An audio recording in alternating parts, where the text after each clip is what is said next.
All right, so this one's going to be because we just did a celebration specifically about my experience, at least with the online community, and to be honest, I think mine is a minority. I think for the most part, at least from what I've heard and talked to people who are fans, it's not the experience most people have had with it. But this is just my particular experience. But I'm kind of a weirdo. But I'm kind of a weirdo. I'm definitely kind of a dick to most people. So I don't exactly have this whole you know Friday night friend thing that I do. Um, so keeping that in mind, of course. Like the Star Wars online stuff that I got, and basically the fan community in general. I mean, the fans are awesome, and it's always awesome to talk to Star Wars fans, but most of the time I talk to people who don't know as much as I do about Star Wars. Because most of the people I talk to about Star Wars aren't huge Star Wars nerds like me. And it's definitely not because I know, oh, dude, I know so much about Star Wars. No, dude, I'm like, if there's a knowledge hierarchy, I would say I'm upper middle of Star Wars knowledge. As far as there's like a low bar and a middle bar, and then of course the high bar where everybody knows like everything. And to say that there's a low, middle, and upper echelon within each one, kind of like a class system, like a upper middle class kind of a thing. You know what I mean? So I'm in the middle, but I think I'm near the top of the middle.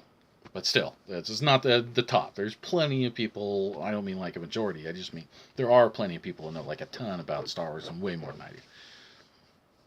But I know enough. I know enough that I impress almost all the people I know personally who are Star Wars fans, and I certainly don't. You don't know anything about Star Wars. Not a Star Wars. Oh yeah, just freaking they love Star Wars. They love Star Wars. I don't give a crap. I just happen to know a lot more than they do about stuff, and they're bringing up, oh blah blah. Oh, you mean blah blah blah blah blah. Huh? Really? Wow, I didn't even know that stuff. Well, sorry, you were talking about it. I thought maybe you did know about it because you were talking about it. It's like, oh, well, you really didn't know much about it, did you? Which is still cool because you still talk about it, but I guess I just educated you a bit. So, but the point, of course, is that I don't interact with a lot of those high, nerd level kind of people with the Star Wars, or just schooling me on all the Star Wars stuff. Which is kind of cool, but I don't run into those people a lot. Now I've gone to the sites like the Force.net was like a huge one, like forever. Force.net. I think it used to be so like JediCouncil.com or something like that before it ever became the Force.net. I mean, it seems like there was iterations that kind of congealed into what became the Force.net. And of course, there's StarWars.com. They tried to have their thing, but I don't think it was ever the same because it was so official that it was so, let's say, homogenized. Um, it just run through this sort of filter of what can and can't be done and what should and shouldn't be done, and just as a kind of stricter stands on what can be discussed and what can't be discussed in the fan based communities, a little bit looser. I mean, not like you could say F you to everybody and it's cool, but I mean, you want to talk about spoilers, we'll give you a whole spoiler thread. And Star Wars, they didn't necessarily not do that, but they try to stay away from that. It's like, we got to X this kind of stuff out because this might actually be a spoiler and you're not allowed to say that, legally speaking. So, but the two biggest ones, because I've been to a lot of them, because I went around and went to a lot of them. In fact, I was part of a role play. It was a chat room based role play. Essentially, you role play through text, not texting, but you would type some stuff in the chat board, narrate your own story, kind of, but interacting with other people. And there was rules a little bit like an actual RPG, not dice systems, but it was basically if you could say that you caused an injury without that other person basically being smart enough to say how they defended it and make it make sense, and you can argue against and say, no, that wouldn't have worked.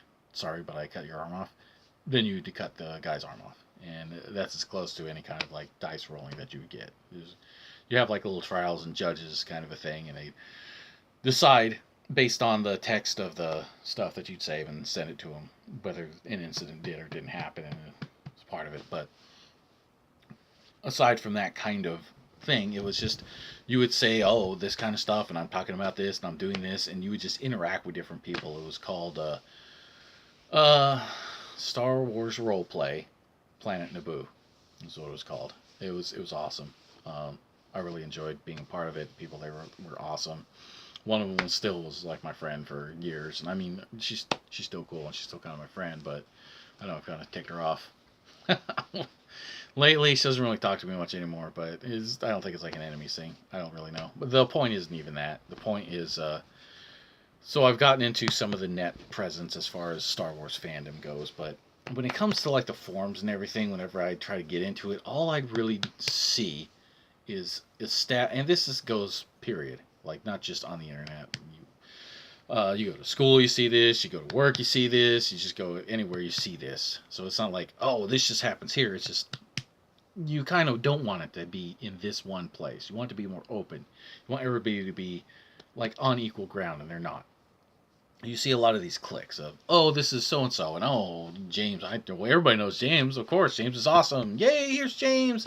And it's that kind of thing. It's like then it makes you feel like, well, what the hell is the point of me? It's like, what do I have to be your buddy for like 5 years and do this and that, and then all of a sudden I'm accepted in this community? I can't just be an equal player, just being a fan and sitting there talking. And they'll say, well, oh yeah, of course you can. No, you can't. No, no, no, no.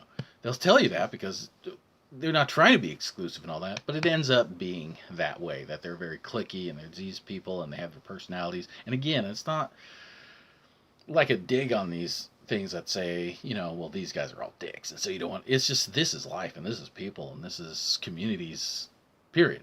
But you really want this to be the one place where you can just go online and totally hook up with different fans and talk to them stuff. But it doesn't really happen if you're not on the in for one way or another, and you can get on the in. I mean, it takes a lot of time and effort, but me, I don't want to sit there for like a year courting people in order to accept me as an actual Star Wars friend.